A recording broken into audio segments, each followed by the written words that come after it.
So what are the 4 main reasons that your team members are stressed, and what can you do about it as an effective leader to help them be more productive? Well, research study after research study has shown that the 4 major contributors to stress and lack of productivity are a lack of boundaries, a lack of opportunities, a lack of systems, and a lack of support.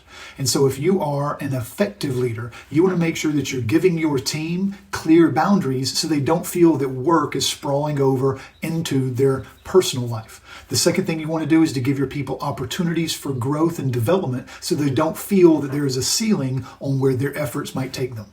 The third thing you can do is to make sure you're providing them with systems, whether it's Slack or communication programs or ways that they can be more effective and templates they can follow to be more effective in their role. And finally, to provide support by building and being intentional about providing connection opportunities like team building events so your team can feel there is support for them when they need it. I'm Sean Glaze. That's what effective leaders do.